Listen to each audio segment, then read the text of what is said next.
கேட்டுட்டு தான் இருந்தேன். நான் பெத்த பிள்ளைங்க இப்படி பண்ணுவாங்கன்னு நான் நினைச்சு கூட பாக்கலையேம்மா. யார் மனசுல என்ன இருக்குன்னு யாருக்கு மாமா தெரியும்? நம்ம அதிகமா நம்புறவங்க தான் நமக்கு அதிகமா துரோகமும் பண்ணுவாங்க. அது அவங்க கொஞ்சம் கூட பெருசா எடுத்துக்கவும் மாட்டாங்க. அந்த நிலைமையில தாமா நான் இப்ப நிக்க. நடந்து முடிஞ்சதை நினைச்சு ஃபீல் பண்றதுல எந்த பிரயோஜனமும் இல்ல மாமா. இனிமே நடக்கிறத மட்டும்தான் நீங்க நினைக்கணும். இனிமே என் வாழ்க்கையில நினைக்கிறதுக்கு என்னமா இருக்கு அப்படின்னு நீங்க சொல்றீங்க.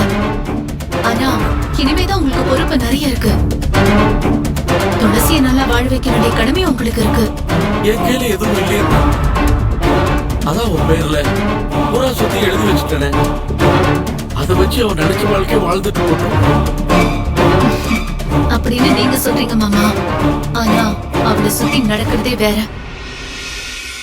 துளசிய பத்தி என்னென்னமோ நினைச்சிட்டு இருந்த மாமா. ஆனா துளசி அவ தங்கச்சி தென்றல் நல்லா இருக்கணும் தான் அவளை அனுப்பி வச்சிருக்கான்.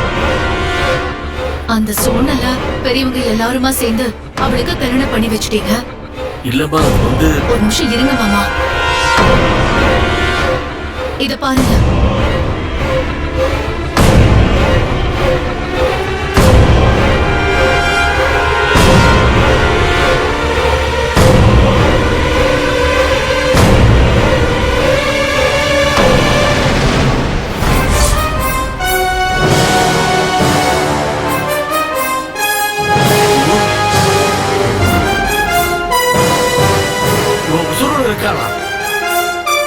மாமா அவ எங்க இருக்கான்னு பாருங்க.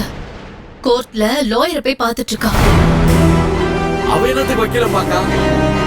துளசி பேர்ல எல்லா சொத்தையும் எழுதி வச்சிட்டீங்கல்ல, அத தெரிஞ்சு பாதி சொத்தை அவ பேர்ல எழுதி வாங்குறதுக்காக லாயர் போய் பாத்துருக்கா. என்னத்தாய் சொல்லுத? இதுக்கு மேல என்ன மாமா சொல்றது? தென்றல தப்புன்னு சொல்றதா இல்ல துளசிய தப்புன்னு சொல்றதான்னு எனக்கு தெரியல. ஆனா நீங்க கை காட்டின வாழ்க்கைய துளசி ஏத்துக்கிட்டா. தென்றல் அவ நினைச்ச வாழ்க்கைய ஏத்துக்கிட்டு உங்க சொத்துக்காக அலைஞ்சிட்டு இருக்கா.